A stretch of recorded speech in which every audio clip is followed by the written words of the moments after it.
Bound to Fail, The Rise and Fall of the Liberal International Order. International Security. Volume 43, Issue 4. Spring 2019. April 1, 2019. John J. Mearsheimer.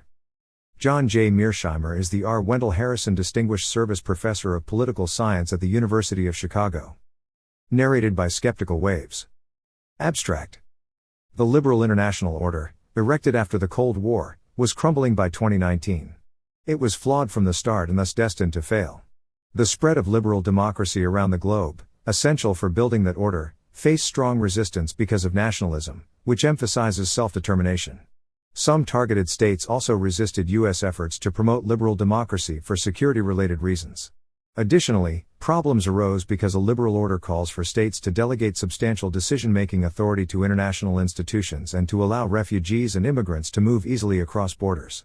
Modern nation-states privilege sovereignty and national identity, however, which guarantees trouble when institutions become powerful and borders porous. Furthermore, the hyperglobalization that is integral to the liberal order creates economic problems among the lower and middle classes within the liberal democracies, fueling a backlash against that order.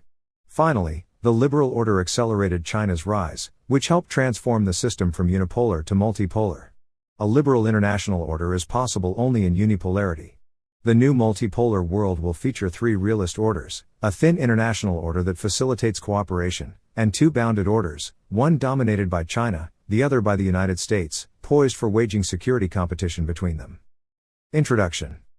By 2019, it was clear that the liberal international order was in deep trouble. The tectonic plates that underpin it are shifting, and little can be done to repair and rescue it. Indeed, that order was destined to fail from the start, as it contained the seeds of its own destruction. The fall of the liberal international order horrifies the Western elites who built it and who have benefited from it in many ways. These elites fervently believe that this order was and remains an important force for promoting peace and prosperity around the globe. Many of them blame President Donald Trump for its demise. After all, he expressed contempt for the liberal order when campaigning for president in 2016, and since taking office, he has pursued policies that seem designed to tear it down. It would be a mistake, however, to think that the liberal international order is in trouble solely because of Trump's rhetoric or policies. In fact, more fundamental problems are at play, which account for why Trump has been able to successfully challenge an order that enjoys almost universal support among the foreign policy elites in the West. The aim of this article is to determine why the liberal world order is in big trouble and to identify the kind of international order that will replace it. I offer 3 main sets of arguments. First, because states in the modern world are deeply interconnected in a variety of ways, orders are essential for facilitating efficient and timely interactions. There are different kinds of international orders, and which type emerges depends primarily on the global distribution of power. But when the system is unipolar, the political ideology of the sole pole also matters. Liberal international orders can arise only in unipolar systems where the leading state is a liberal democracy. Second, the United States has led 2 different orders since World War II. The Cold War order, which is sometimes mistakenly referred to as a liberal international order, was neither liberal nor international. It was a bounded order that was limited mainly to the West and was realist in all its key dimensions. It had certain features that were also consistent with a liberal order, but those attributes were based on realist logic. The US-led post-Cold War order, on the other hand, is liberal and international, and thus differs in fundamental ways from the bounded order the United States dominated during the Cold War. Third, the post-Cold War liberal international order was doomed to collapse, because the key policies on which it rested are deeply flawed. Spreading liberal democracy around the globe, which is of paramount importance for building such an order, not only is extremely difficult, but often poisons relations with other countries and sometimes leads to disastrous wars. Nationalism within the target state is the main obstacle to the promotion of democracy, but balance of power politics also function as an important blocking force.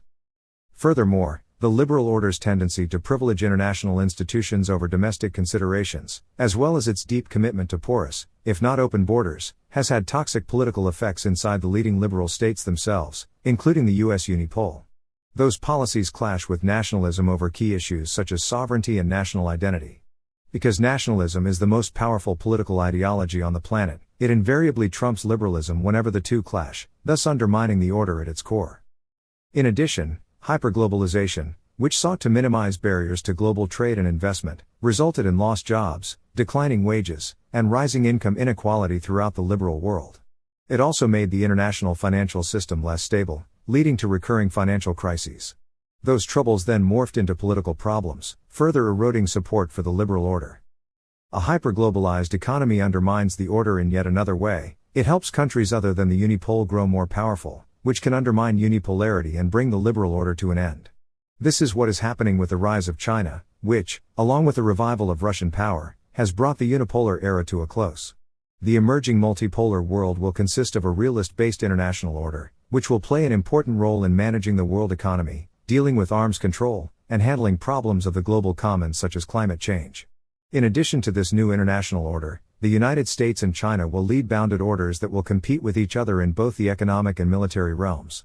Endnote: this article assumes that the world became multipolar in or close to 2016, and that the shift away from unipolarity is a death sentence for the liberal international order, which is in the process of collapsing and will be replaced by realist orders. The remainder of this article is organized as follows. First, I explain what the term order means and why orders are an important feature of international politics. Second, I describe the different kinds of orders and the circumstances under which a liberal international order will emerge. Relatedly, I examine in the third section what accounts for the rise and decline of international orders. In the fourth section, I describe the different Cold War orders. In the next three sections, I recount the history of the liberal international order. Then, in the subsequent four sections, I explain why it failed. In the penultimate section, I discuss what the new order will look like under multipolarity. The conclusion provides a brief summary of my argument and some policy recommendations. What is an order and why do orders matter? An order is an organized group of international institutions that help govern the interactions among the member states. Endnote: my definition of an international order is consistent with how other scholars define the term. Order does not mean peace or stability. In other words, it is not the opposite of disorder, a term that can convey chaos and conflict. Nevertheless, many in the West believe that a well-established liberal world order facilitates peace. Nor is order a concept that describes the balance of power in a particular region or among the great powers. The international order and the global balance of power are distinct entities, although they are related. As discussed below, orders can also help member states deal with non-members, because an order does not necessarily include every country in the world. Furthermore, orders can comprise institutions that have a regional or a global scope. Great powers create and manage orders. International institutions, which are the building blocks of orders, are effectively rules that the great powers devise and agree to follow, because they believe that obeying those rules is in their interest. The rules prescribe acceptable kinds of behavior and proscribe unacceptable forms of behavior. Unsurprisingly, the great powers write those rules to suit their own interests. But when the rules do not accord with the vital interests of the dominant states, those same states either ignore them or rewrite them. For example, President George W. Bush emphasized on numerous occasions before the 2003 Iraq War that even if a U.S. invasion violated international law, America will do what is necessary to ensure our nation's security. I will not wait on events, while dangers gather. An order can contain different kinds of institutions, including security institutions such as the North Atlantic Treaty Organization, NATO, the Nuclear Nonproliferation Treaty, NPT, or the Warsaw Pact, as well as economic institutions such as the International Monetary Fund, IMF, the North American Free Trade Agreement, the Organization for Economic Cooperation and Development, and the World Bank.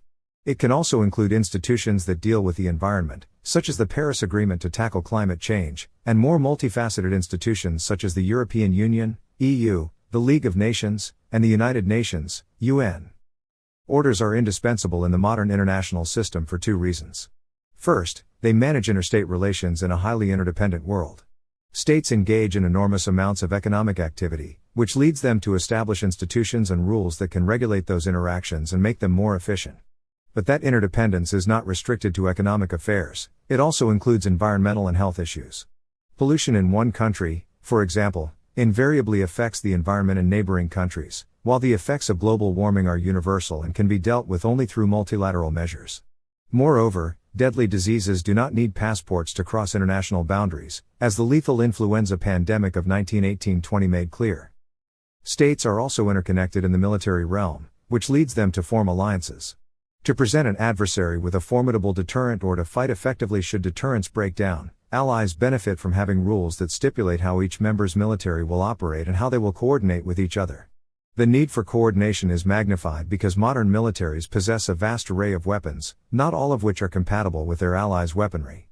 Consider the wide variety of weapons in the militaries that made up NATO and the Warsaw Pact, not to mention the difficulty of coordinating the movements of the various fighting forces inside those alliances. It is unsurprising that both superpowers maintained heavily institutionalized alliances, and indeed heavily institutionalized orders, during the Cold War. Second, orders are indispensable in the modern international system because they help the great powers manage the behavior of the weaker states in ways that suit the great powers' interests. Specifically, the most powerful states design institutions to constrain the actions of less powerful states and then put significant pressure on them to join those institutions and obey the rules no matter what. Nevertheless, those rules often work to the benefit of the weaker states in the system. A good example of this phenomenon is the superpowers' efforts during the Cold War to build a nonproliferation regime. Toward that end, in 1968 the Soviet Union and the United States devised the NPT, which effectively made it illegal for any member state that did not have nuclear weapons to acquire them. Naturally, the leadership in Moscow and Washington went to great lengths to get as many states as possible to join the NPT. The superpowers were also the main driving force behind the formation of the Nuclear Suppliers Group in 1974, which aims to place significant limits on the sale of nuclear materials and technologies to countries that do not possess nuclear weapons, but might attempt to acquire them in the market. The institutions that make up an order, however, cannot compel powerful states to obey the rules if those states believe that doing so is not in their interest. International institutions, in other words, do not take on a life of their own, and thus do not have the power to tell the leading states what to do. They are simply tools of the great powers. Still, rules, which are the essence of any institution, help manage the behavior of states, and great powers obey the rules most of the time. The bottom line is that in a world of multifaceted interdependence, a system of rules is necessary to lower transaction costs and help carry out the multitude of interactions that take place among states. Admiral Harry Harris, a former commander of U.S. military forces in the Pacific, captures this point when he referred to the liberal international order as the global operating system. Types of orders. There are three important distinctions among the orders that populate the international system. The first difference is between international orders and bounded orders. For an order to be international, it must include all of the world's great powers. Ideally, it would contain every country in the system. In contrast, bounded orders consist of a set of institutions that have limited membership. They do not include all of the great powers, and they are usually regional in scope.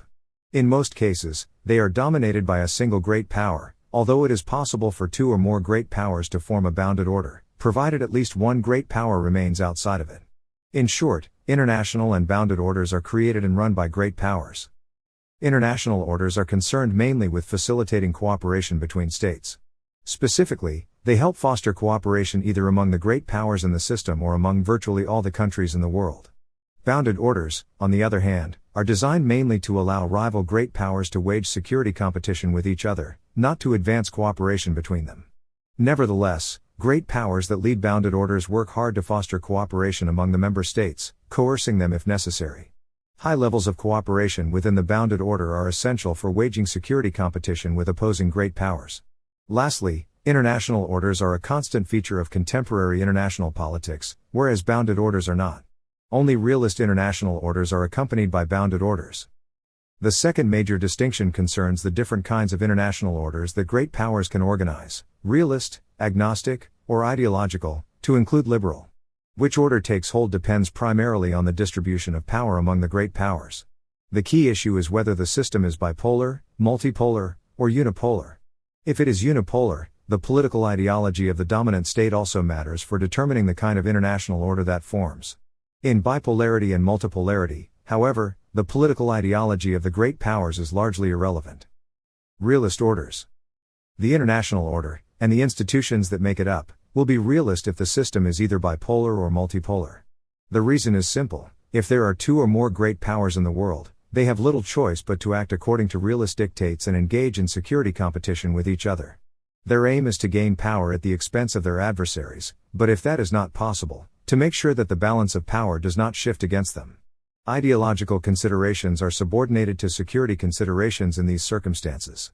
That would be true even if all the great powers were liberal states. Endnote: consider, for example, the hard-nosed security competition between Britain and the United States in the latter part of the 19th century and the intense rivalry among Britain, France, and Germany in the 25 years before World War I. All of those countries were liberal democracies. Nevertheless, rival great powers sometimes have an incentive to cooperate. After all, they operate in a highly interdependent world, where they are sure to have some common interests. Bounded and international orders, which operate side by side in a realist world, help opposing great powers compete and cooperate among themselves. Specifically, the great powers establish their own bounded orders to help wage security competition with each other. In contrast, they organize international orders to facilitate cooperation between themselves and often with other countries as well. The institutions that make up an international order are well suited for helping great powers reach agreements when those states have common interests. This concern with cooperation notwithstanding, the great powers are still rivals whose relationship is competitive at its core. Balance of power considerations are always at play, even when great powers work through international institutions to cooperate with each other. In particular, no great power is going to sign an agreement that diminishes its power. The institutions that make up these realist orders, be they international or bounded, might sometimes have features that are consistent with liberal values, but this is not evidence that the order is liberal. Those features just happen to also make sense from a balance of power perspective. For example, the key economic institutions inside a bounded order might be oriented to facilitate free trade among the member states, not because of liberal calculations, but because economic openness is considered the best way to generate economic and military power inside that order. Indeed, if abandoning free trade and moving toward a more closed economic system made good strategic sense, that would happen in a realist order. Agnostic and ideological orders. If the world is unipolar, the international order cannot be realist. Unipolarity has only one great power, and thus by definition there can be no security competition between great powers, which is a sine qua non of any realist world order. Consequently, the sole pole has little reason to create a bounded order. After all, bounded orders are mainly designed for waging security competition with other great powers, which is irrelevant in unipolarity. Nevertheless, some of the institutions in that non-realist international order might be regional in scope, whereas others will be truly global in terms of their membership. None of those regional institutions, however, would be bundled together to form a bounded order. They would instead be either loosely or tightly linked with the other institutions in the prevailing international order. In unipolarity, an international order can take one of two forms, agnostic or ideological, depending on the political ideology of the leading state. The key issue is whether the unipole has a universalistic ideology, one that assumes that its core values and its political system should be exported to other countries. If the unipole makes this assumption, the world order will be ideological. The sole pole, in other words, will try to spread its ideology far and wide and remake the world in its own image. It would be well positioned to pursue that mission, because there are no rival great powers with which it must compete. Liberalism, of course, contains within it a powerful universalistic strand, which stems from its emphasis on the importance of individual rights. The liberal story, which is individualistic at its core, maintains that every person has a set of inalienable or natural rights. As such, liberals tend to be deeply concerned about the rights of people all around the world, regardless of which country they live in. Thus, if the unipole is a liberal democracy, it is almost certain to try to create an international order that aims to reshape the world in its own image. What does a liberal international order look like? The dominant state in the system obviously must be a liberal democracy and must have enormous influence within the key institutions that populate the order. Furthermore, there must be a substantial number of other liberal democracies in the system and a largely open world economy. The ultimate goal of these liberal democracies, especially the leading one, is to spread democracy across the globe, while promoting greater economic intercourse and building increasingly powerful and effective international institutions. In essence, the aim is to create a world order consisting exclusively of liberal democracies that are economically engaged with each other and bound together by sets of common rules. The underlying assumption is that such an order will be largely free of war and will generate prosperity for all of its member states. Communism is another universalistic ideology that could serve as the basis for building an ideological international order. Indeed, Marxism shares some important similarities with liberalism. As John Gray puts it, both were enlightened ideologies that look forward to universal civilization. Both liberalism and communism, in other words, are bent on transforming the world. Communism's universalistic dimension is based on the concept of class, not rights. Marx and his followers maintain that social classes transcend national groups and state borders. Most importantly, they argue that capitalist exploitation has helped foster a powerful bond among the working classes in different countries. Hence, if the Soviet Union had won the Cold War and had felt the kind of enthusiasm for Marxism in 1989 that the United States felt for liberal democracy, Soviet leaders surely would have tried to build a communist international order. If the unipole does not have a universalistic ideology, and therefore is not committed to imposing its political values and governing system on other countries, the international order would be agnostic. End note, In using the word agnostic to describe this kind of order, I am not saying that the unipole cares little about its own ideology or does not have one. In fact, it may be seriously committed to a particular ideology at home, but it will be largely non-committal, agnostic, about the ideology that other states adopt. The dominant power would still target regimes that challenged its authority and would still be deeply involved in both managing the institutions that make up the international order and molding the world economy to fit with its own interests. It would not, however, be committed to shaping local politics on a global scale. The sole pole would instead be more tolerant and pragmatic in its dealings with other countries. If Russia, with its present political system, were ever to become a unipole, the international system would be agnostic, as Russia is not driven by a universalistic ideology. The same is true of China, where the regime's principal source of legitimacy is nationalism, not communism. This is not to deny that some aspects of communism still have political importance for China's rulers, but the leadership in Beijing displays little of the missionary zeal that usually comes with communism. Thick and thin orders. So far, I have distinguished between international and bounded orders, and I have divided international orders into realist, agnostic, and ideological kinds. A third way to categorize orders, be they international or bounded, is to focus on the breadth and depth of their coverage of the most important areas of state activity. Regarding breadth, the central question is whether an order has some effect on the key economic and military activities of its member states. Concerning depth, the main question is whether the institutions in the order exert significant influence on the actions of its member states. In other words, does the order have strong and effective institutions? With these two dimensions in mind, one can distinguish between thick orders and thin orders. A thick or robust order comprises institutions that have a substantial effect on state behavior in both the economic and military realms. Such an order is broad and deep. A thin order, on the other hand, can take three basic forms. First, it might deal with only the economic or military domain, but not both. Even if that realm contains strong institutions, it would still be categorized as a thin order. Second, an order might deal with one or even both realms, but contain weak institutions. Third, it is possible, but unlikely, that an order will be involved with economic and military matters, but will have strong institutions in only one of those areas.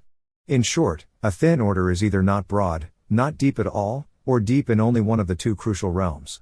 Figure 1 summarizes the different categories of orders employed in this article. Figure 1. A typology of orders. The rise and decline of international orders. No international order lasts forever, which raises the question, what explains the demise of an existing order and the rise of a new one? The same two factors that account for the prevailing order, the distribution of power and the leading state's political ideology, explain the fall of realist and agnostic orders as well as the kind of order that replaces them. While those same factors also help explain the dissolution of ideological orders, two other factors, nationalism and balance of power politics, usually play the central role in causing their collapse. Realist orders, which are based on either bipolarity or multipolarity, collapse when the underlying distribution of power changes in fundamental ways. If the international system shifts from bipolarity to multipolarity or vice versa, or if the number of great powers in a multipolar system decreases or increases, the resulting order remains realist, although different in its configuration. Regardless of the number of great powers in the system, they still must compete with each other for power and influence. But if bipolarity or multipolarity gives way to unipolarity, the new order will be either agnostic or ideological, depending on whether or not the sole pole is committed to a universalistic ideology. Realist orders tend to have significant staying power, because major shifts in the balance of power are usually the result of differential economic growth among the great powers over a long period of time. Great power wars, however, can sometimes lead to a swift change in the global distribution of power, although such events are rare. After World War II, for example, the system shifted from multipolar to bipolar, largely because of the total defeat of Germany and Japan and the terrible price the war exacted on Britain and France. The Soviet Union and the United States emerged as the two poles. Moreover, when realist orders change, they usually give way to newly configured realist orders, as happened after World War II, simply because unipolarity is rare. Agnostic orders also tend to have substantial staying power, because the unipole accepts the heterogeneity that is inherent in political and social life and does not try to micromanage the politics of nearly every country on the planet. That kind of pragmatic behavior helps preserve, if not augment, the hegemon's power. An agnostic order is likely to meet its end when unipolarity gives way to either bipolarity or multipolarity, making the order realist, or if the sole pole experiences a revolution at home and adopts a universalistic ideology, which would surely lead it to forge an ideological order. By contrast, any ideological international order based on a universalistic ideology, such as liberalism or communism, is destined to have a short lifespan, mainly because of the domestic and global difficulties that arise when the unipole seeks to remake the world in its own image. Nationalism and balance of power politics work to undermine the requisite social engineering in countries targeted for regime change, while nationalism also creates significant problems on the home front for the sole pole and its ideological allies. When such problems emerge, the unipole is likely to give up trying to remake the world in its own image, in effect abandoning its efforts to export its ideology abroad. It might even forsake that ideology altogether. When that happens, the order stops being ideological and becomes agnostic. An ideological order can also come to an end in a second way. New great powers could emerge, which would undermine unipolarity and lead to either a bipolar or a multipolar system. In that event, the ideological order would be replaced by bounded and international realist orders. The Cold War orders, 1945-89. The global distribution of power from 1945 to 1989 was bipolar, which led to the formation of three principal political orders. There was an overarching international order that was largely created and maintained by the Soviet Union and the United States for purposes of facilitating cooperation between them when they had common interests. This emphasis on cooperation notwithstanding, it was not a liberal order, as the superpowers were engaged in intense rivalry throughout the Cold War, and the order they created was fully consistent with the security interests of both sides. Moreover, the Soviet Union was not a liberal democracy, and indeed Moscow and Washington were ideological adversaries. There were also two bounded orders, one largely confined to the West and dominated by the United States, the other consisting mainly of the world's communist countries and dominated by the Soviet Union. They were created by the superpowers for purposes of waging security competition with each other. The international order that existed during the Cold War was a thin one, as it did not have a pronounced influence on the behavior of states, especially the great powers, in either the economic or military realm. Because the West and the communist world engaged in only minimal economic intercourse during the Cold War, there was little need to build institutions to help manage their economic dealings. End note, in fact, the United States established the Coordinating Committee for Multilateral Export Controls, COCOM, in the early Cold War to limit East-West trade. Militarily, however, the story was more complicated. Given that the United States and the Soviet Union were bitter foes that competed for power, they concentrated on building thick bounded orders to help wage that struggle. Thus, the main military institutions that each superpower created, NATO and the Warsaw Pact, were not international in scope. They were instead the key elements in the US-led and Soviet-led bounded orders. Nevertheless, the United States and the Soviet Union sometimes had good reasons to cooperate and negotiate arms control agreements that served their mutual interests. Most importantly, they worked together to craft institutions designed to prevent nuclear proliferation. They also reached agreements aimed at limiting the arms race so as to save money, ban destabilizing weapons, and avoid competition in areas such as Antarctica. Finally, they concluded agreements aimed at establishing rules of the road and confidence-building measures. In the process, Moscow and Washington helped strengthen the Cold War international order, although it remained a thin order. Both superpowers opposed further proliferation as soon as they acquired the bomb. Although the United States tested the first atomic weapon in 1945 and the Soviet Union followed suit in 1949, they did not put in place a set of institutions that could seriously limit the spread of nuclear weapons until the mid-1970s. The first step forward was the creation of the International Atomic Energy Agency in 1957. Its primary mission is to promote the civilian use of nuclear energy, but with safeguards that ensure that states receiving nuclear materials and technologies for peaceful purposes do not use them to build a bomb. The key institutions that the superpowers devised to curb proliferation are the NPT and the Nuclear Suppliers Group, which, along with the International Atomic Energy Agency, markedly slowed the spread of nuclear weapons after 1975. The United States and the Soviet Union also began pursuing an arms control agreement in the late 1960s that would put limits on their strategic nuclear arsenals. The result was the 1972 Strategic Arms Limitation Treaty, SALT-I, which capped the number of strategic nuclear weapons each side could deploy, although at very high levels, and severely restricted the development of anti-ballistic missile systems. Moscow and Washington signed the SALT-II Treaty in 1979, which put further limits on each side's strategic nuclear arsenal, although neither side ratified it. The superpowers worked on a follow-on agreement, the Strategic Arms Reduction Treaty, during the 1980s, but it was not put into effect until after the Cold War ended. The other significant arms control agreement was the 1988 Intermediate Range Nuclear Forces Treaty, which eliminated all short-range and intermediate-range missiles from the Soviet and U.S. arsenals. The superpowers negotiated a host of other less significant security agreements and treaties that were also part of the Cold War international order.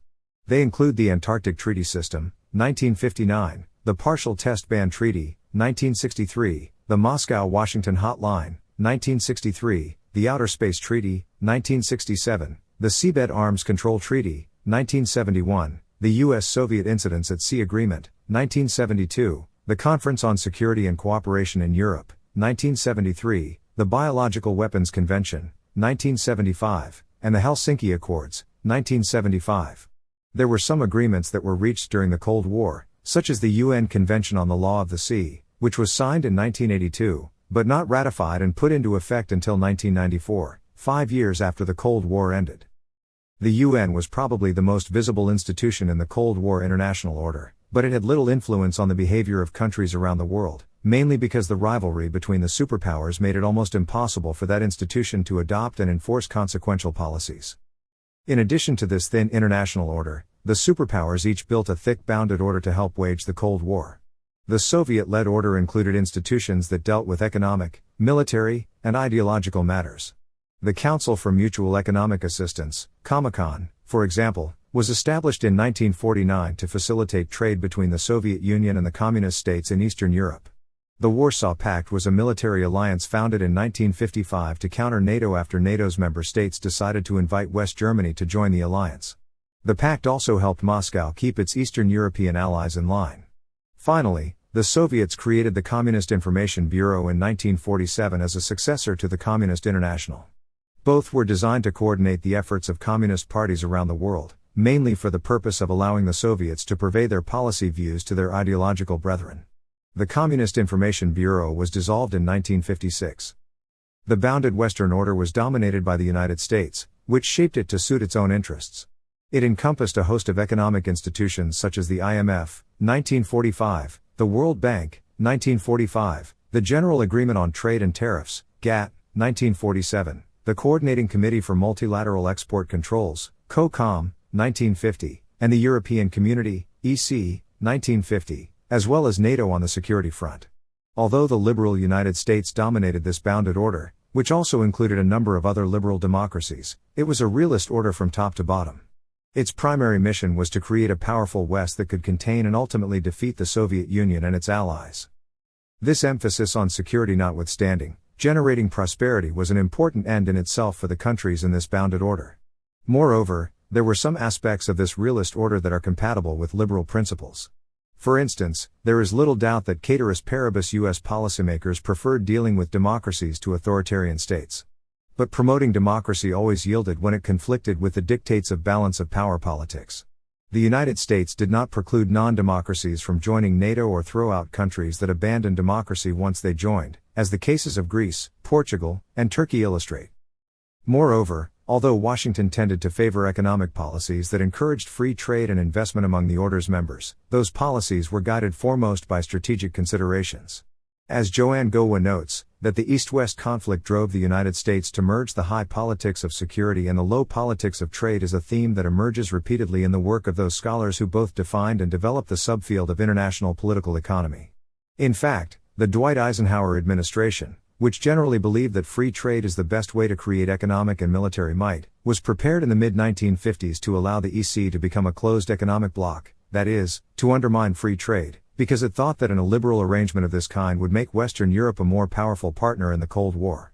End note, the United States cared greatly about relative gains in its dealings with the Soviet Union, as relative gains and losses are largely synonymous with shifts in the balance of power.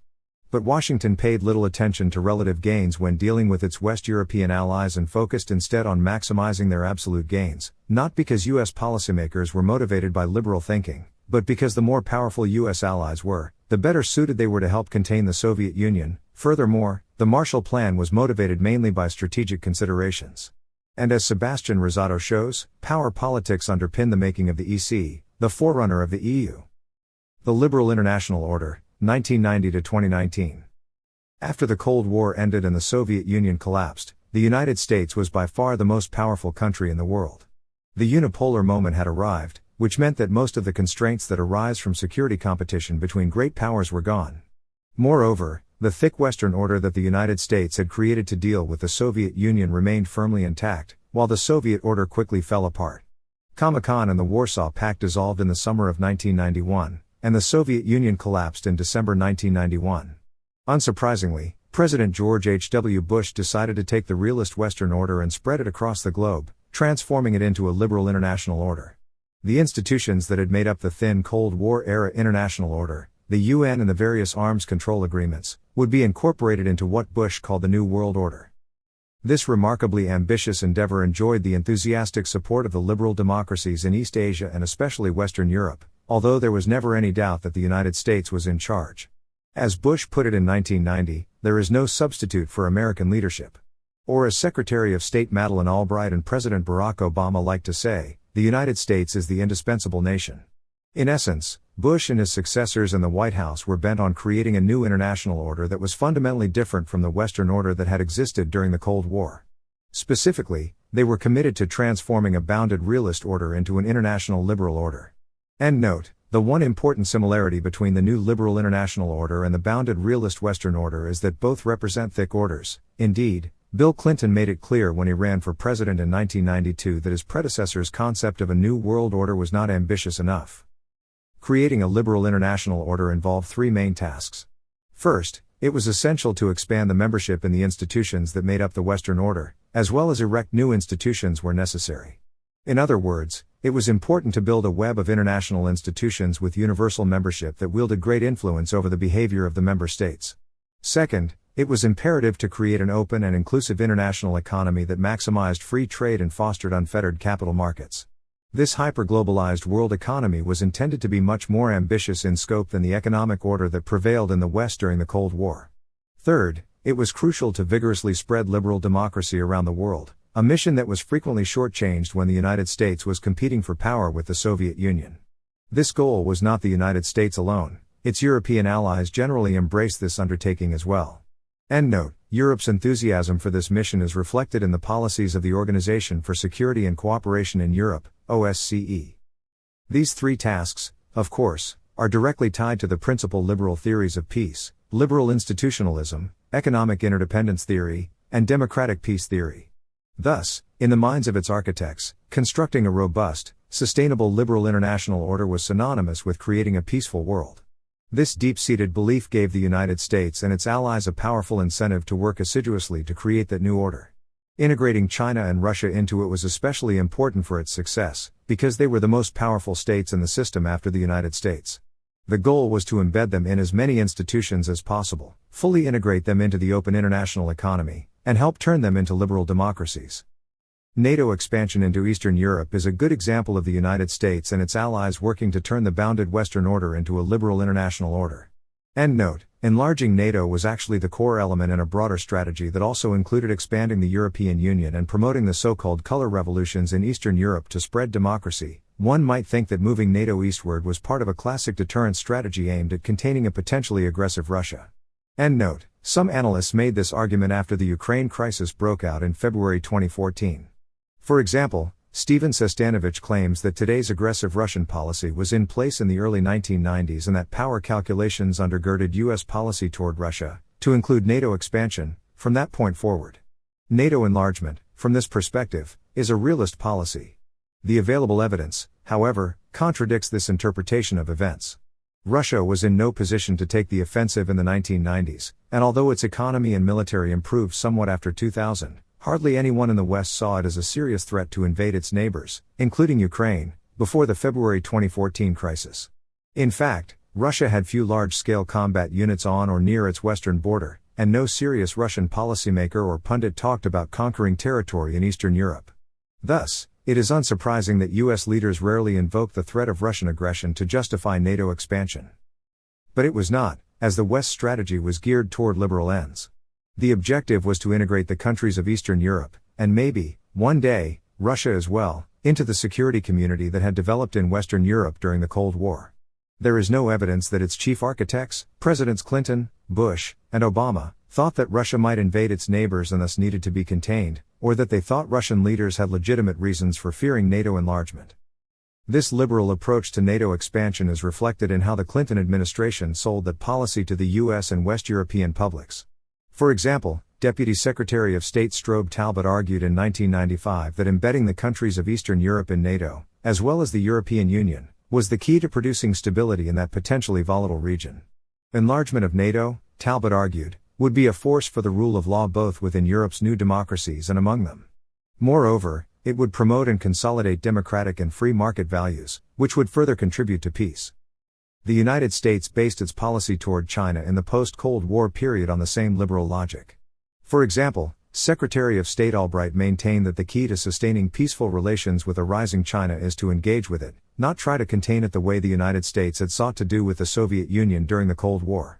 Engagement, Albright claimed, would lead to China's active membership in some of the world's major institutions and help integrate it into the US-led economic order, which would inevitably help turn China into a liberal democracy.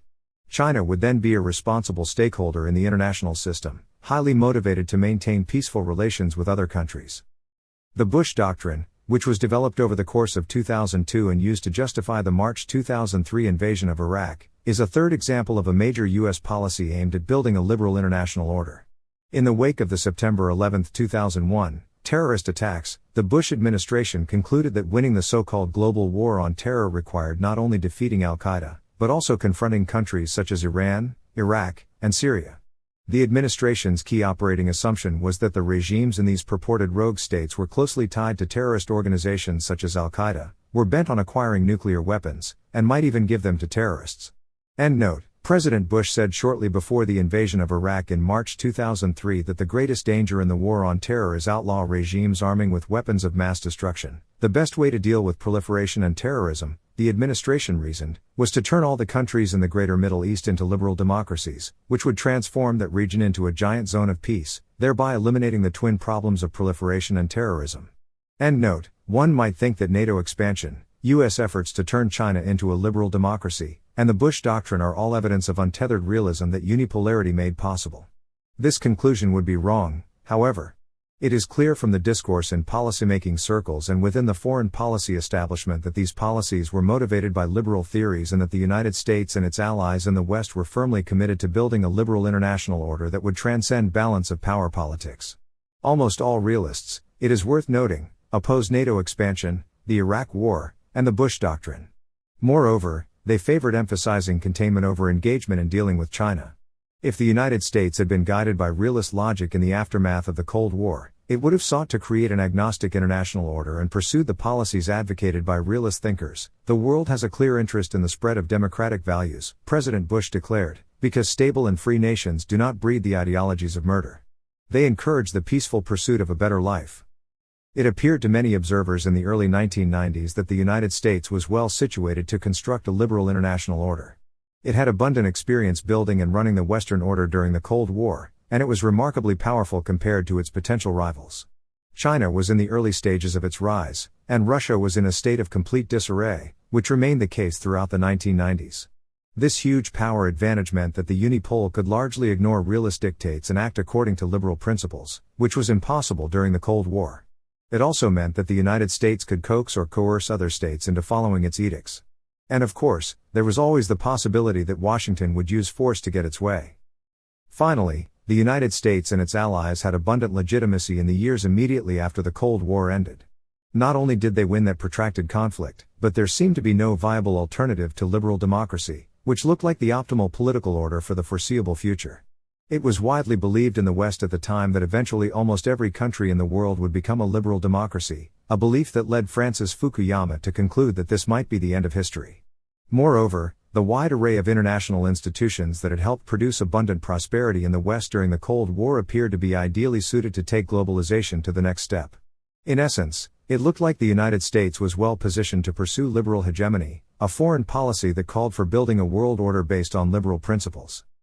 During the 1990s and the early 2000s, the United States and its close allies appeared to be well on their way to fashioning a full-scale liberal international order.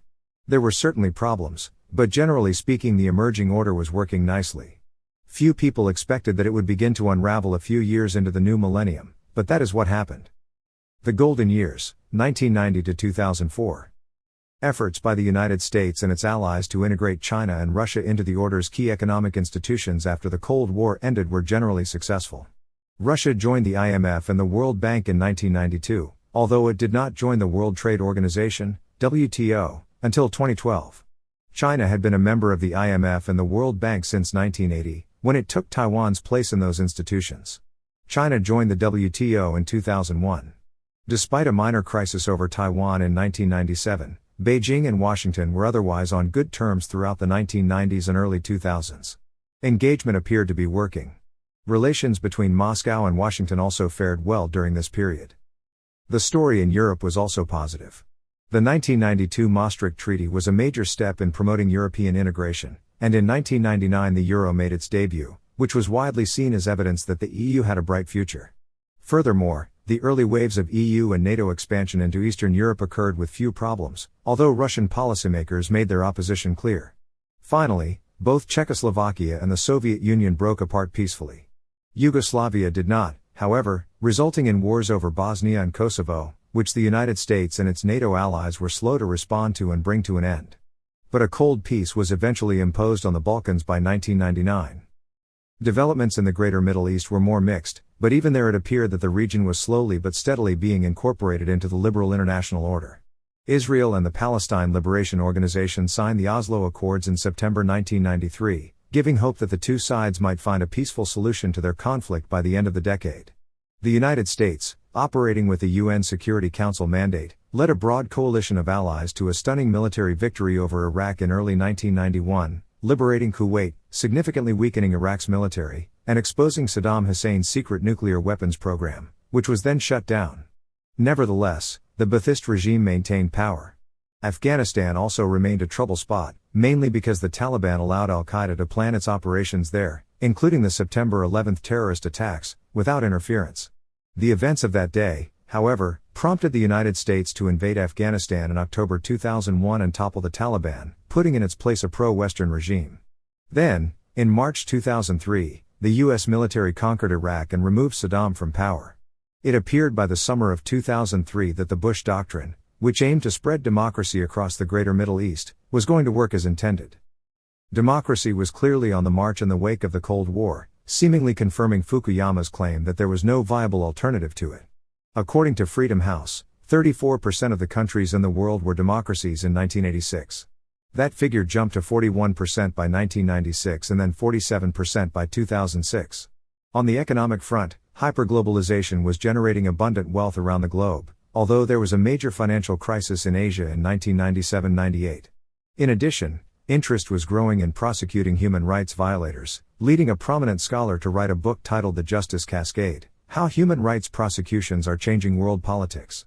On the proliferation front, South Africa abandoned its nuclear weapons program in 1989, while in the mid-1990s, Belarus, Kazakhstan, and Ukraine gave up the nuclear arsenals they had inherited from the Soviet Union and joined the NPT.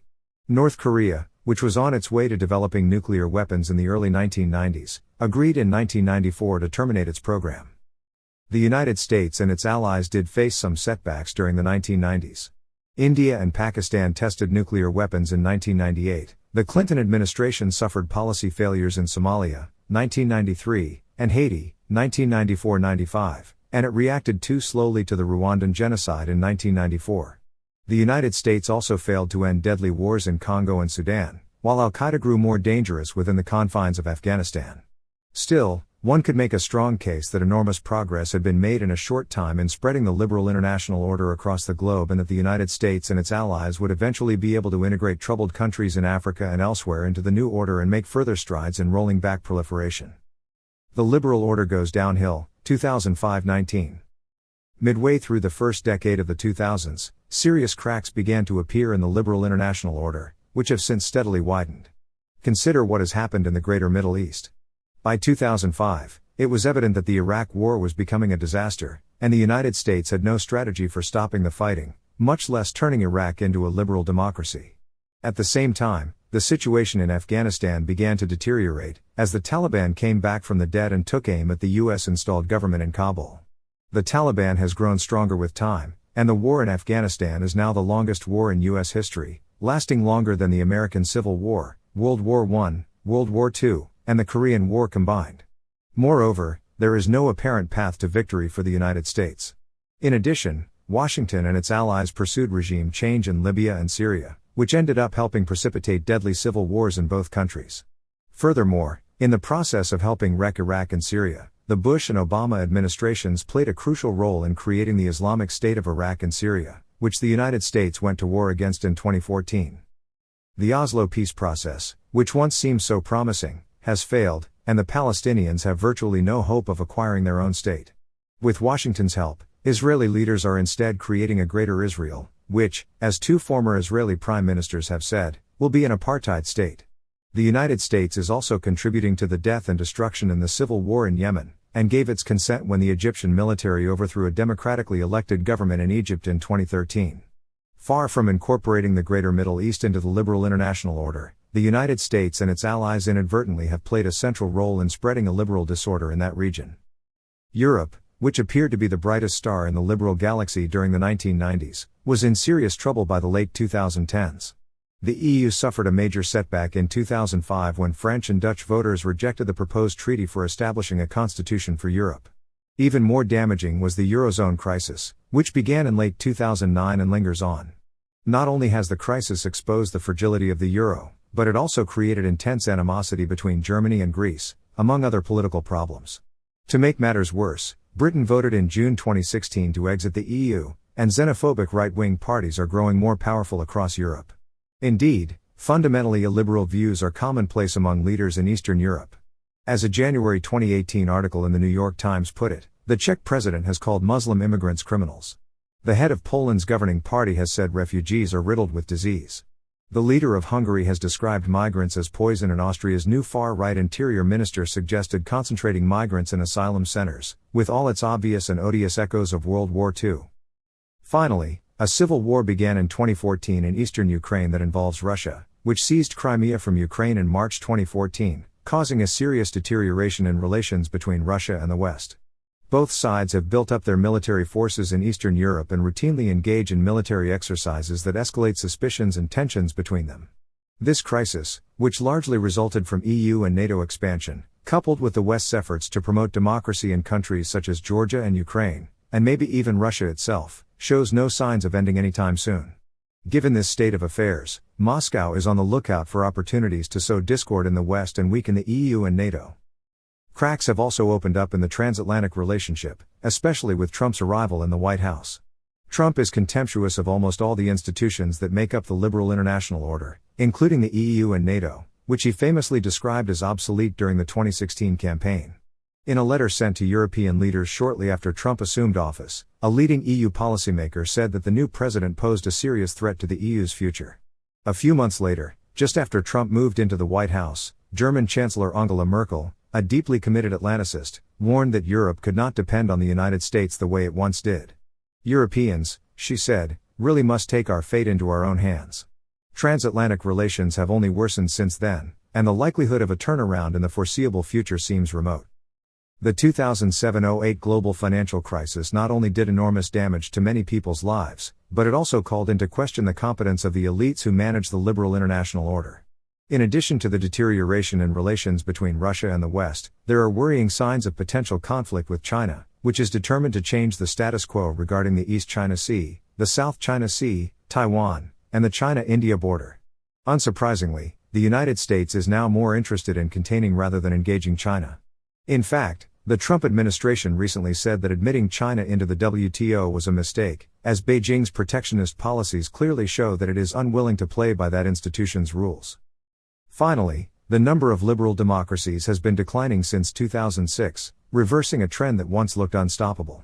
Relatedly, soft authoritarianism appears to have become an attractive alternative to liberal democracy, a development that was almost unthinkable in the early 1990s. And some leaders extol the virtues of a liberal democracy, while others govern countries that are committed to political systems based on deeply held religious beliefs. Of course, liberal democracy has lost some of its appeal in recent years, especially because the United States political system often looks dysfunctional. Even serious scholars worry about the future of American democracy. In sum, the liberal international order is crumbling. What went wrong?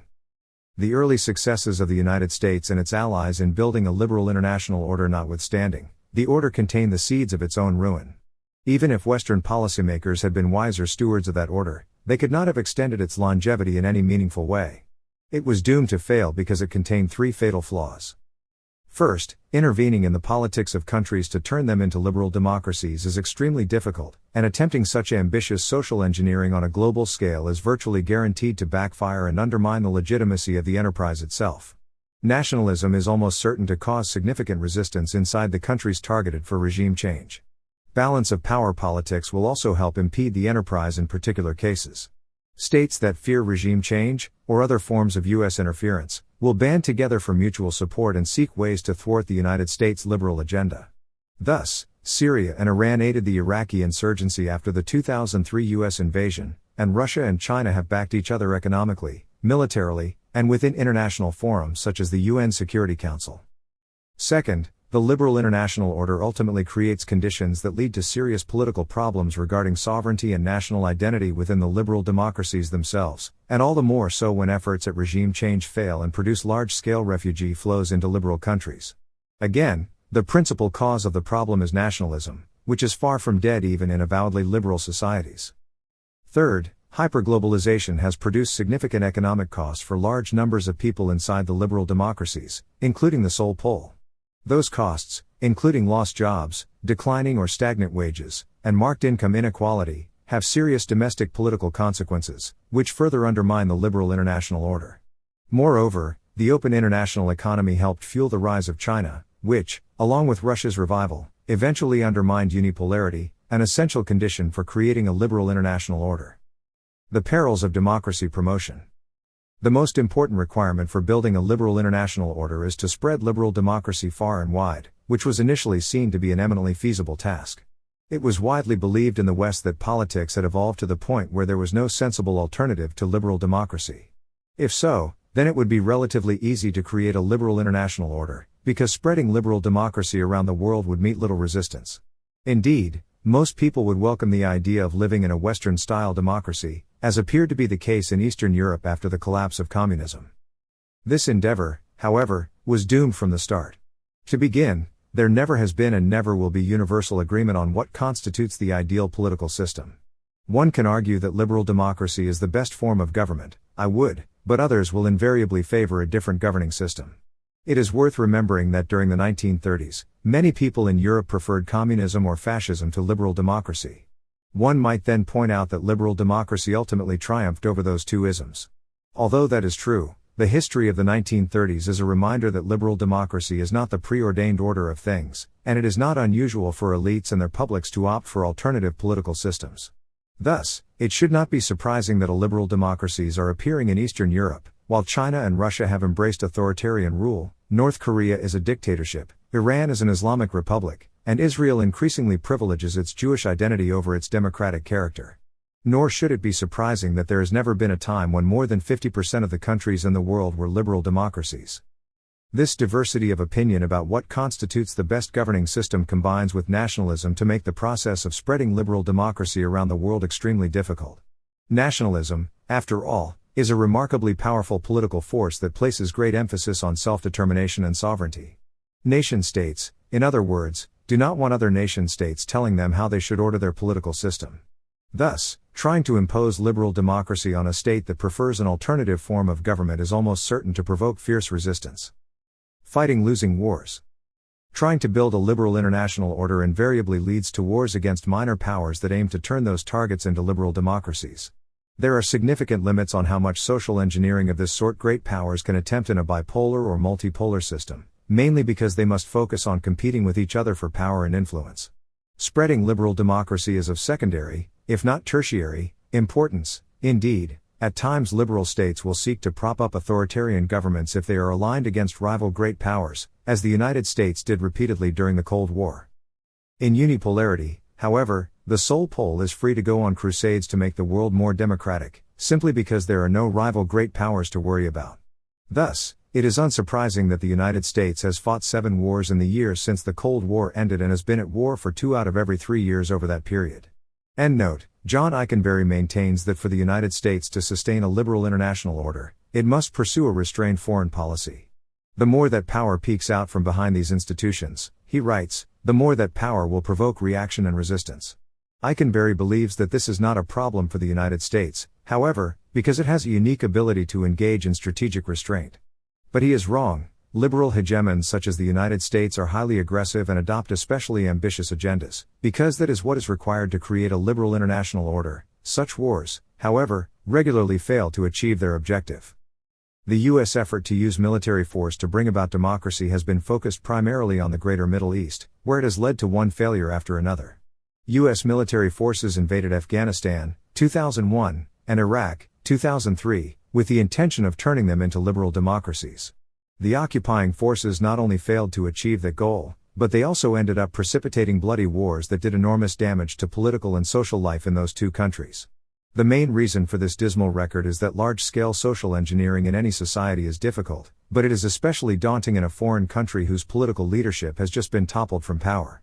The target state will be in turmoil, the invading forces will be dealing with an alien culture that might even be hostile to liberal democracy, and most importantly, nationalist sentiment is sure to increase sharply and generate an insurgency against the occupier, as the United States discovered in Afghanistan and Iraq.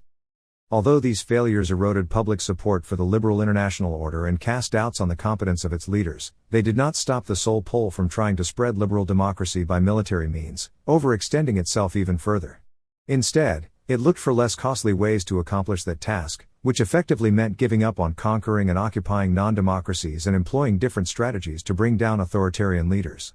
Thus, when fighting broke out among rival factions in Libya in 2011, the United States and its European allies employed air power to help remove Colonel Muammar al-Gaddafi from power.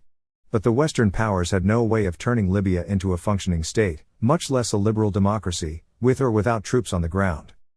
Also in 2011, the United States and its allies in the Middle East sought to topple President Bashar al-Assad from power in Syria by arming and training rebel groups that opposed him. That effort failed, however, largely because Russia, which has had long-standing strategic ties with Syria, intervened in 2015 to keep Assad in power. Realpolitik thwarted U.S. efforts in Syria. But even if Assad had been deposed, the end result would have been either a continuation of the conflict, as in Libya, or the installation of another ruthless autocrat, as eventually happened in Egypt after President Hosni Mubarak was deposed in early 2011. Liberal democracy in Syria was not a serious possibility, but an abundance of murder and mayhem was. Turning the major powers into enemies. Finally, the crusader mentality that underpins the attempts to build a liberal international order leads to the poisoning of relations between the unipole and any major power in the system that is not a liberal democracy. Although the dominant state will be strongly inclined to make war on minor powers to promote liberal democracy, it will rarely ever attack major powers for that purpose, especially if they possess nuclear weapons. End note. Building on Nuno P. Montero's work, I distinguish among the sole great power, major powers, and minor powers. The costs would be too great, and the likelihood of success would be especially low. Hence, U.S. policymakers in the post-Cold War period have never seriously considered invading China or Russia, even though the United States is far more powerful than either of those countries. Nevertheless, the United States has been committed to turning China and Russia into liberal democracies and absorbing them into the U.S.-dominated liberal world order. U.S. leaders have not only made their intentions clear, but they have also relied on non-governmental organizations and various subtle strategies to push Beijing and Moscow toward embracing liberal democracy. In effect, the aim is peaceful regime change. Predictably, China and Russia have resisted the unipole's efforts for the same reason that minor powers have contested U.S. efforts to shape their domestic politics, and indeed for the same reason that Americans now recoil at the idea of Russia interfering in their country's politics.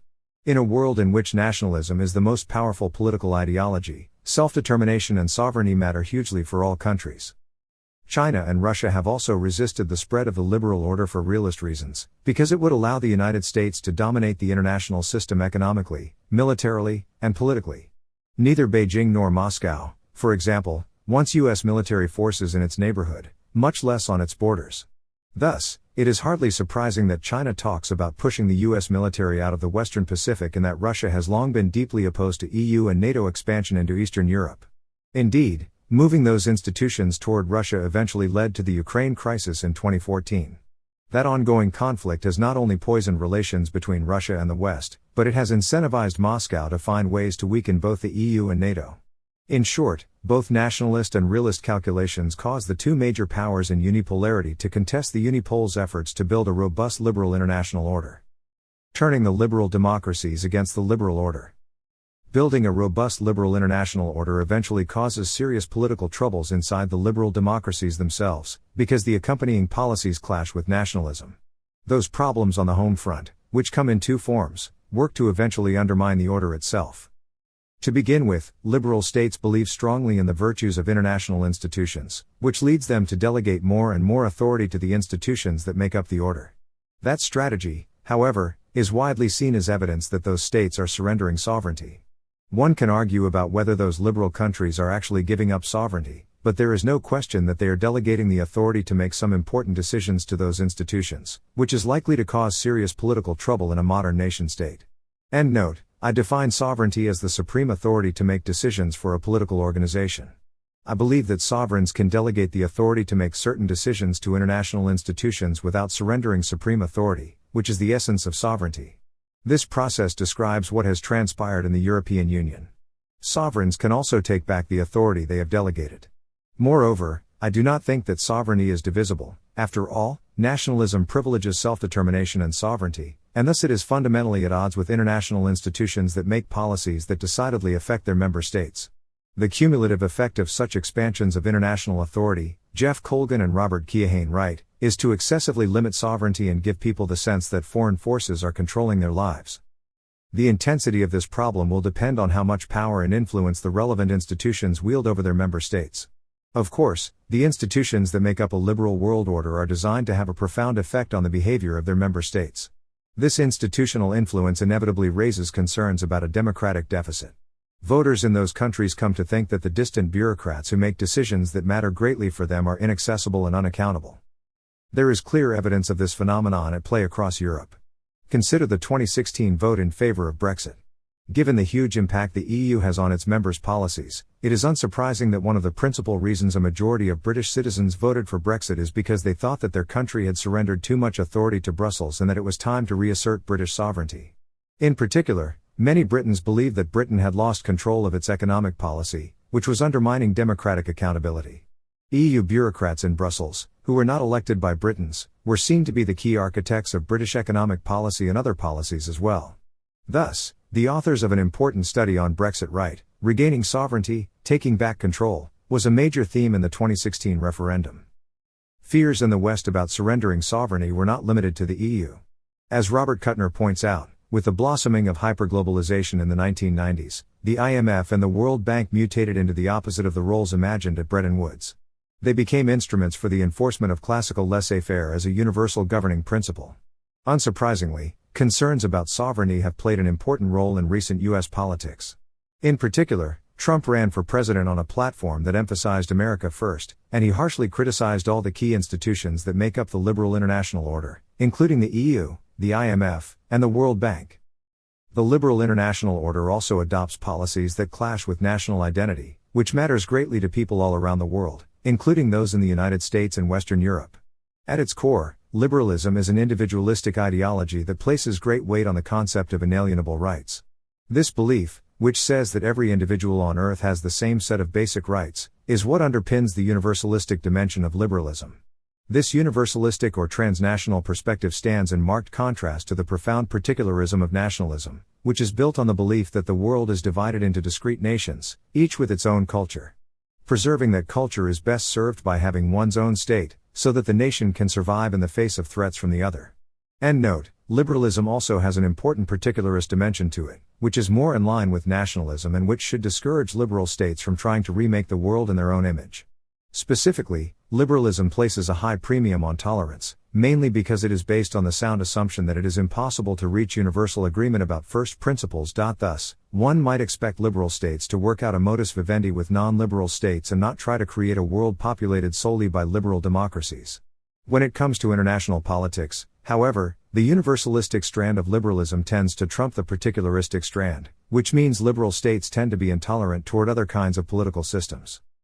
Given liberalism's emphasis on individuals with equal rights, coupled with its tendency to downplay if not ignore national identity, it is unsurprising that the liberal international order emphasizes that countries should axiomatically accept refugees seeking shelter and that individuals should encounter few obstacles to moving from one nation-state to another for economic or other reasons. The paradigmatic example of this policy is the EU's Schengen Agreement, which has largely eliminated borders among most of that institution's member states. Furthermore, the EU is deeply committed in principle to opening its doors to refugees fleeing trouble spots. In a world where national identity matters greatly, mixing different peoples together, which is what happens when there are open borders and broad-minded refugee policies, is usually a prescription for serious trouble. It seems clear, for example, that immigration was the main reason British voters supported Brexit. They were especially unhappy that people from Eastern Europe used the EU's policy of open borders to migrate easily to Britain. End note. Although immigration and open borders are treated separately from sovereignty and Brexit, these issues are closely linked. After all, Britain is bent on exiting the EU so that it can regain authority over its borders, which is now largely in the hands of the EU. Britain is hardly an exception in this regard, as anti-immigrant sentiment is widespread in Europe and fuels hostility toward the EU. The large numbers of refugees from the Greater Middle East that began arriving in Europe in 2015 have certainly not been accorded the kind of welcome one would expect from states that are at the center of the liberal international order. Indeed, there has been enormous resistance to accepting those refugees, especially in Eastern Europe, but also in Germany, where Chancellor Merkel hurt herself politically by initially welcoming them. This trouble over open borders and refugees has not only called into question the EU's commitment to liberal values, but it has also created rifts among the member states, rifts that have shaken the foundation of that venerable institution. The downside of hyperglobalization. The sharp growth in economic intercourse that has come with the establishment of the liberal international order has helped cause significant economic problems inside the liberal states in the system. These problems, in turn, have generated substantial political resistance to that order. When that happens in a democracy, the public is likely to turn on the liberal elites and elect leaders who support policies that are at odds with liberal principles. The contemporary international economy is highly integrated and remarkably dynamic. Change occurs at warp speed, and major developments in one country invariably have significant effects in other countries. This wide-open system has had considerable benefits. It has led to impressive growth at the global level, helped lift many millions of people out of poverty in countries such as China and India, and provided huge economic benefits for the world's wealthiest people. At the same time, it has caused major problems that governments are ill-equipped to fix, at least if they play according to the rules of the liberal world order. The best way to understand this phenomenon is to compare today's hyperglobalization with the moderate globalization that obtained under the Bretton Woods Consensus from 1945 until the late 1980s. The Bretton Woods Consensus was designed to facilitate an open international economy, but only up to a point. End note. The Bretton Woods system, which was negotiated at the end of World War II, focused mainly on establishing a monetary order built around fixed exchange rates. That core element of the system collapsed in the early 1970s, although Western countries remained committed to limiting capital flows and trade liberalization. Roderick refers to this remaining set of commitments as the Bretton Woods Consensus, not the Bretton Woods system. There were, for example, significant limits on capital flows across state boundaries. And although GATT was designed to expedite international trade, governments had considerable maneuver room to adopt protectionist policies when it was in their interest to do so. In effect, governments were able to pursue policies that not only facilitated prosperity, but also protected their citizens from the vagaries of the market. John Ruggie famously refers to this relationship between markets and governments as embedded liberalism. The Bretton Woods Consensus worked well for more than 4 decades, although its days were numbered by the late 1980s. Hyperglobalization, which began gaining traction in the 1980s and accelerated after the Cold War, effectively overturned the Bretton Woods Consensus. The new order, created largely by Western policymakers, was designed to greatly reduce regulation of global markets by removing controls on capital flows and replacing GATT with the WTO. This new trade organization, which began operating in 1995, was intended to open up markets all over the world and make it especially difficult for governments to pursue protectionist policies. Any obstacle to free trade, as Danny Roderick notes, was seen as an abomination to be removed, caveats be damned. In essence, almost any kind of government interference in the workings of the world economy was considered harmful to the liberal international order. To quote Roderick again, the state went from being the handmaiden of economic growth to the principal obstacle blocking it. Hyperglobalization and its discontents. Hyperglobalization has caused a number of major economic problems that have worked to undermine the legitimacy of the liberal world order in the states that form the core of that system. For starters, many jobs in particular sectors of a country's economy disappear quickly as a result of outsourcing, throwing large numbers of people out of work. End note, automation is also responsible for the disappearance of a substantial number of jobs, although it is difficult to determine the relative importance of automation and outsourcing, Sometimes entire regions see their traditional economic base destroyed. It is often difficult for the unemployed, many of whom are unskilled workers with little mobility, to find well-paying jobs, or any job at all. And even if they find good jobs, there is always the possibility they will lose them again, given the creative destruction that comes with hyperglobalization. Even people who have not lost their jobs worry that someday they might. In brief, the dynamism inherent in the world economy not only threatens jobs, but also fosters an acute sense of uncertainty about the future among people everywhere. In addition, hyperglobalization has done little to raise the real income levels of the lower and middle classes in the liberal West. At the same time, it has greatly increased the wages and the wealth of the upper classes. The result is staggering economic inequality almost everywhere, which shows few signs of abating. Indeed, the problem appears likely to be getting worse. Under the Bretton Woods Consensus, governments were in a good position to deal with problems of this sort by devising redistributive tax policies, training programs for workers, and generous welfare benefits. But in the liberal international order, the solution to almost every problem is to let the market deal with it, not governments, which are considered to be more of a liability than an asset for making the global economy work smoothly. To the extent that rules are needed to facilitate the smooth working of the global economy, better to rely on international institutions than governments. Markets, of course, cannot fix these problems. Indeed, they helped cause them in the first place and are likely to make them worse in the absence of policies that states design to protect their citizenry. As one would expect, these festering problems have led to widespread dissatisfaction with the liberal international order and growing sentiment for governments to adopt protectionist economic policies, which would undermine the present system. Trump capitalized on this hostility toward the existing order in the 2016 presidential campaign not only by railing against international institutions, but also by making the case for pursuing protectionist economic policies. He emphasized the importance of protecting U.S. workers above all else. In both the Republican primaries and the general election, he defeated opponents who defended the liberal international order and argued against protectionism. Since becoming president, Trump has moved in a decidedly protectionist direction. Ultimately, when markets clash with the deep-seated interests of large numbers of a country's citizens, its politics will evolve in ways that undermine the liberal international order. There is another major problem that comes with hyperglobalization. The ease and speed with which capital flows across borders, coupled with the emphasis that the liberal world order places on government deregulation, make this order prone to large-scale economic crises in particular countries or regions, or even the entire world.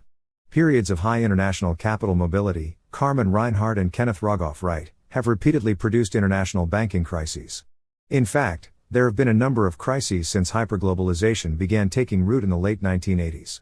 The most consequential were the Asian financial crisis of 1997-98, which came dangerously close to spreading across the entire globe, and the 2007-08 global financial crisis, which was the most severe economic breakdown since the Great Depression of the 1930s and did much to delegitimize the liberal international order in the West.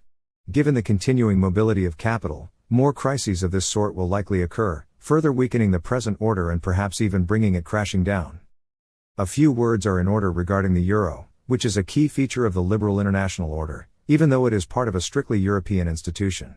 When that currency was established in 1999, it represented a giant step forward in promoting monetary union among the member states, although there was neither fiscal nor political union to help underpin the euro. Critics at the time predicted that without fiscal and political union, the euro would eventually be plagued by significant problems. Many advocates recognized the problem, but thought that monetary union would ultimately lead to union on all three fronts, thus eliminating the problem. But that did not happen, and the euro encountered its first major crisis in 2009, which produced not just economic problems, but political problems as well.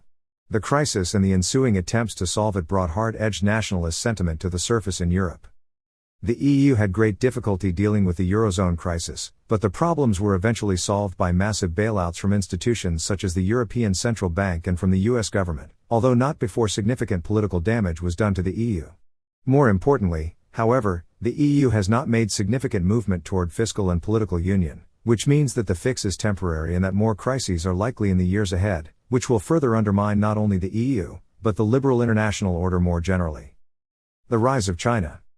There is an additional problem linked to hyperglobalization that has little to do with the growing political opposition to the international order in liberal countries, and everything to do with the global balance of power. Until Trump came to power in 2017, Western elites, in keeping with their post-Cold War policy of engaging, not containing, China, were deeply committed to integrating China into the world economy, including all of its key economic institutions. An increasingly prosperous and wealthy China, they assumed, would eventually become a liberal democracy and an upstanding member of the liberal international order.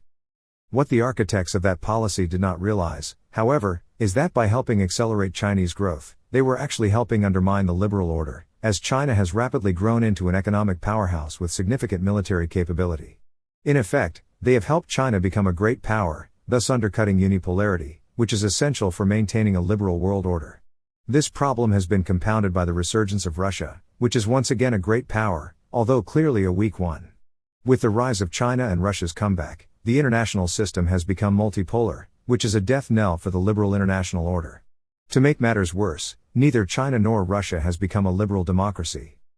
Even if China and Russia had not become great powers and the world remained unipolar, the liberal order would still be falling apart today because of its intrinsic flaws.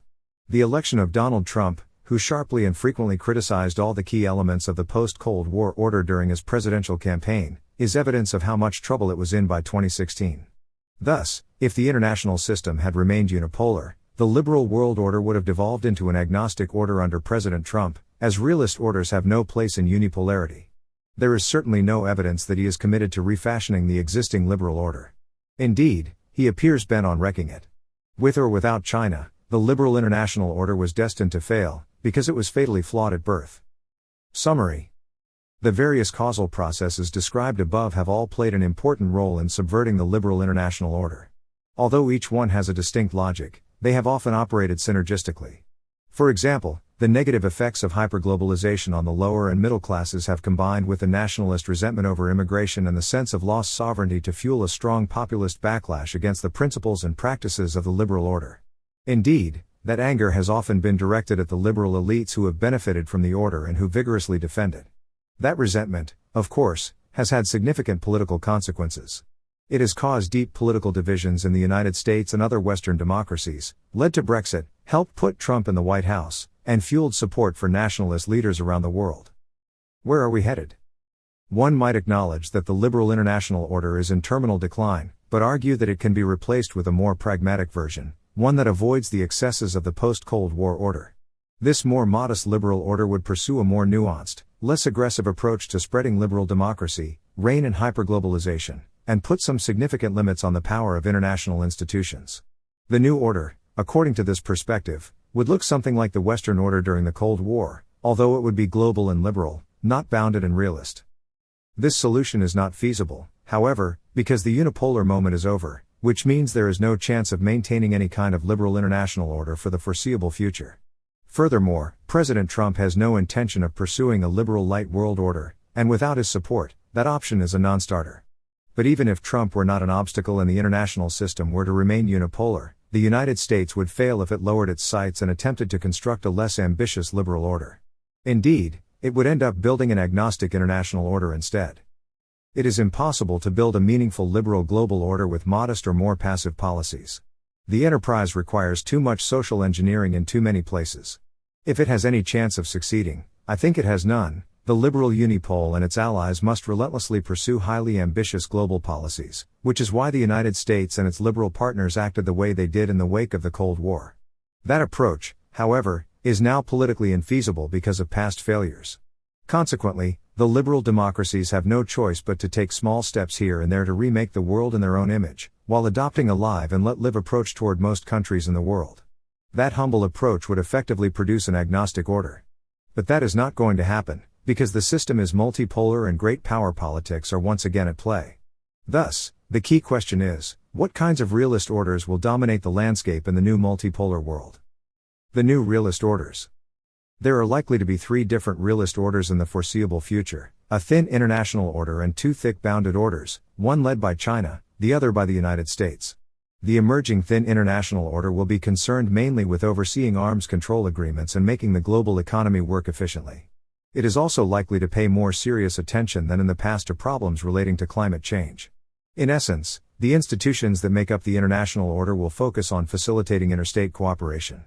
The two bounded orders, in contrast, will be concerned principally with waging security competition against each other, although that will call for promoting cooperation among the members of each order. There will be significant economic and military competition between those two orders that will need to be managed, which is why they will be thick orders. Two key features of the new multipolar world will profoundly shape the emerging orders. First, assuming that China continues its impressive rise, it will be involved in an intense security competition with the United States that will be the central feature of international politics over the course of the 21st century. That rivalry will lead to the creation of bounded orders dominated by China and the United States. Military alliances will be core components of those two orders, which are now beginning to form and will resemble the Soviet-led and US-led orders in the Cold War. Beijing and Washington, however, will sometimes have reasons to cooperate on select military issues, an endeavor that will fall within the purview of the international order, as it did during the Cold War. Again, the focus will be principally on arms control agreements and will involve Russia as well as China and the United States. The existing treaties and agreements dealing with proliferation are likely to remain in place, because all three great powers will want to limit the spread of nuclear weapons. But Beijing, Moscow, and Washington will have to negotiate new treaties limiting their arsenals, as the superpowers did during the Cold War. End note, the Intermediate Range Nuclear Forces Treaty, for example, puts limits only on US and Russian arsenals, but not the Chinese arsenal, which is one reason it has collapsed. The treaty will have to be renegotiated to include all three countries. Nevertheless, the US-led and Chinese-led bounded orders will be largely responsible for dealing with core security matters. In military matters, the three emerging orders built around the US-China rivalry should bear a marked resemblance to the three Cold War orders, albeit with China taking the place of the Soviet Union. No such parallels exist in the economic realm, however. There was little economic intercourse between the superpowers or their respective orders for most of the Cold War. Thus, the existing international order was not concerned in any meaningful way with facilitating economic relations between the two sides. Economic dealings were largely confined to the bounded orders, and there the main objective was to pursue policies that would help gain advantage over the other side. Because economic power underpins military power, waging security competition was carried out in both the economic and military domains. Economic cooperation and rivalry. The situation on the economic front is much different today than it was in the Cold War, which leads to the second important feature of the new multipolarity that will shape the incipient orders. There is a huge amount of economic intercourse between China and the United States, and between China and US allies in East Asia. China and the United States also trade and invest all over the world. The security competition between the two bounded orders is unlikely to markedly reduce those economic flows. End note, in fact, there is abundant evidence that states often continue trading with each other when they are at war, which is the most intense form of security competition. The gains from continued trade are too great. Even if the United States tries to limit its trade with China, Beijing can compensate by increasing its trade with other partners, such as Europe. The future, in other words, is likely to resemble the situation in Europe before World War I, where there was an intense security competition between the Triple Alliance, Austria-Hungary, Germany, and Italy, and the Triple Entente, Great Britain, France, and Russia, yet an enormous amount of economic interaction among those six countries and within Europe more generally. Because the world economy will remain highly interdependent, the emerging international order will play a pivotal role in managing economic relations among countries across the globe. Although China has a deep-seated interest in helping the order facilitate economic cooperation, it will wield its increasing power to reshape the new international order to its advantage. It will seek to rewrite the rules in the order's current economic institutions to give it more influence, and it will create new institutions that reflect its growing power. One prominent example of the latter approach is Beijing's establishment of the Asian Infrastructure Investment Bank in 2015, which some observers see as a potential rival to the IMF and the World Bank. Of course, this situation is fundamentally different from how the Soviet Union behaved during the Cold War. That is not the end of the economic story, however, as there is sure to be an intense economic rivalry between the two bounded orders that takes place within the broader context of continued economic cooperation at the global level. End note, the WTO, which is likely to be part of the new international order, contains provisions that allow for economic competition within the confines of a bounded order. Specifically, it is possible for a group of countries to set up a preferential trade agreement that lowers tariffs and facilitates cooperation among the members, while discriminating against non-members. The Trans-Pacific Partnership discussed below is such an agreement. This competition will be driven in good part by security concerns. Economic might, after all, is the foundation of military might, which means that China has a powerful strategic incentive to possess the dominant economy in the world, which is its goal. Made in China 2025, for example, is Beijing's plan to dominate global markets in a wide range of high-tech products. China's strategy is to give large government subsidies to state-owned companies and supplement their research with technology stolen from American and other Western companies. China is also using its growing economic power to coerce its neighbors in East Asia to side with Beijing over Washington. The United States, of course, will fight back against China, not just for security-related reasons, but also because the U.S. business community does not want to lose out to China. The Trump administration's harsh economic policies toward China are just the start of what promises to be a long-running and intense rivalry between the U.S.-led and Chinese-led orders. The United States, for example, is sure to try to limit the transfer to China of dual-use technologies, sophisticated civilian technologies that can be used for military purposes. It will also try to manage its trade and investment with China, as well as that of its own allies, in ways that do not erode their position in the balance of power and hopefully improve it. The two bounded orders, which are beginning to form, will include institutions that aim to foster economic cooperation among their members, while seeking to gain economic advantage over the rival order. The Obama administration, for example, explicitly designed the Trans-Pacific Partnership for this purpose, although Trump withdrew from it after he became president. China's highly ambitious One Belt, One Road initiative, which was launched in 2013, is designed not just to help China sustain its impressive economic growth, but also to project Chinese military and political power around the globe. And because the United States refused to join the Asian Infrastructure Development Bank, that impressive institution is likely to become a central part of the China-led bounded order.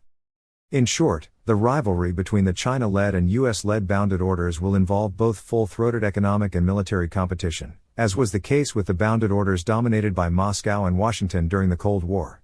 End note, the economic and military competition between Britain and Germany before World War I is also instructive in this regard. The big difference this time is that the international order will be deeply involved in managing the cooperative aspects of the global economy, which was not the case during the Cold War. End note, there is a small chance that China will not continue its impressive rise and Russia will badly falter in the decades ahead, while the United States grows increasingly powerful. Should that happen, the international system would move from multipolarity back to unipolarity, which raises the obvious question: what would the international order look like, given that the sole pole would be a liberal democracy? Some U.S. policymakers would surely be tempted to try to create another liberal international order, but few are likely to advocate pursuing the ambitious policies that failed so badly in the post-Cold War period. Instead, they are likely to back efforts to erect a less ambitious liberal order. That effort, however, is likely to fail and lead to an agnostic international order. Russia and Europe. What about Russia? It is certainly a great power, which is why the emerging world is multipolar, not bipolar. But it will be by far the weakest of the three great powers for the foreseeable future, unless either the US or Chinese economy encounters major long-term problems. The key question regarding Russia is, which side, if any, will it take in the US-China rivalry? Although Russia is now aligned with China, it is likely to switch sides over time and ally with the United States, simply because an increasingly powerful China is the greater threat to Russia, given their geographical proximity. Should Moscow and Washington forge closer relations because of their mutual fear of China, Russia will be loosely integrated into the US-led bounded order. Should Moscow continue to have friendly relations with Beijing because it fears the United States more than it does China, Russia will be loosely integrated into the China-led bounded order. It is possible that Russia will try not to align itself with either side and remain on the sidelines. End note, Russia is unlikely to create a bounded order of its own if it stays on the sidelines, as it would not be waging security competition with either side. In the unlikely event that Russia needs its own bounded order, it heads a few weak regional institutions that might serve as the foundation for that order: the Commonwealth of Independent States, the Collective Security Treaty Organization, the Eurasian Customs Union, and the Eurasian Economic Union. Finally, what about Europe? Most of the countries in Europe, especially the major powers, are likely to become part of the US-led bounded order, although they are unlikely to play a serious military role in containing China. They do not have the capability to project substantial military power into East Asia, and they have little reason to acquire it, because China does not directly threaten Europe, and because it makes more sense for Europe to pass the buck to the United States and its Asian allies. US policymakers, however, will want the Europeans inside their bounded order for strategically related economic reasons. In particular, the United States will want to keep European countries from selling dual-use technologies to China and to help put economic pressure on Beijing when necessary. In return, US military forces will remain in Europe, keeping NATO alive and continuing to serve as the pacifier in that region. Given that virtually every European leader would like to see that happen, the threat of leaving should give the United States significant leverage in getting the Europeans to cooperate on the economic front against China. Conclusion. The United States and its allies built a formidable order during the Cold War, but it was neither international nor liberal. It was a bounded order whose principal purpose was to wage security competition with a rival bounded order dominated by the Soviet Union. Both orders were realist at their core, not liberal or communist. The coming of unipolarity in the wake of the Cold War allowed the victorious West, with the United States taking the lead, to begin building a truly liberal international order. The hope was that it would act as a handmaiden for a peaceful and prosperous world. During the 1990s and the first few years of the new century, it looked like the liberal order was going to work as intended and would have a long life. Advocates and architects could point to many successes, while acknowledging some failures. But starting around 2005, the order began to encounter serious problems, which have multiplied with time, to the point where it has begun to collapse. This outcome should have been foreseen, as the order had within it the seeds of its own destruction and thus was destined to fail sooner rather than later. The attempt by the United States and its allies to create a liberal international order faced three main problems. First, it required the liberal states in the system, especially the United States, to pursue a highly revisionist and wildly ambitious policy of regime change that was almost certain to fail in an era in which nationalism, with its emphasis on sovereignty and self-determination, remains a remarkably powerful force. The policy was also stymied by balance of power politics at both the global and regional levels. Second, by pushing for the free movement of people across borders and the delegation of substantial decision-making authority to international institutions, the expanding liberal order caused significant political problems inside the liberal states themselves. The results often clashed with beliefs about national identity and sovereignty, which matter greatly to most citizens in modern nation-states. Third, although some people and countries benefited from hyperglobalization, it ultimately caused major economic and political problems inside the liberal democracies, which eventually led to a serious erosion of support for the liberal international order. At the same time, the economic dynamism that comes with hyperglobalization helped China rapidly turn itself into a great power at roughly the same time Russia was re-establishing itself as a great power. That shift in the global balance of power put an end to unipolarity, which is a prerequisite for a liberal world order. In the emerging multipolar world, there is likely to be a realist international order that will be concerned with managing the world economy and also fostering and maintaining arms control agreements. The emphasis in that order will be on facilitating interstate cooperation. In addition, there are likely to be Chinese-led and US-led bounded orders that will help prosecute the security competition that is almost certain to arise between China and its allies, on the one hand, and the United States and its allies, on the other. That rivalry will have both economic and military dimensions. How should the United States act as it leaves behind the liberal international order that it worked so assiduously to build? First, it should resist any temptation to continue trying to forcefully spread democracy across the planet via regime change. Because the United States will be compelled to engage in balance of power politics with China and Russia, its ability to engage in social engineering abroad will be sharply limited. The temptation to remake the world will always be there, however, because the United States believes so fervently in the virtues of liberal democracy. But it should resist that temptation, because going on liberal crusades is certain to lead to serious trouble. Second, the United States should seek to maximize its influence in the economic institutions that will make up the emerging international order. Doing so is important for maintaining as favorable a position as possible in the evolving global distribution of power. After all, economic power is the basis of military power. It is imperative that Washington not allow China to dominate those institutions and use the resulting influence to gain power at the United States' expense. Third, U.S. policymakers should ensure that they create a formidable bounded order that can contain Chinese expansion. That task mandates creating economic institutions such as the Trans-Pacific Partnership and a military alliance in Asia that is similar to NATO during the Cold War. In the process, the United States should go to great lengths to pull Russia out of China's orbit and integrate it into the U.S.-led order. In sum, the time has come for the U.S. foreign policy establishment to recognize that the liberal international order was a failed enterprise with no future.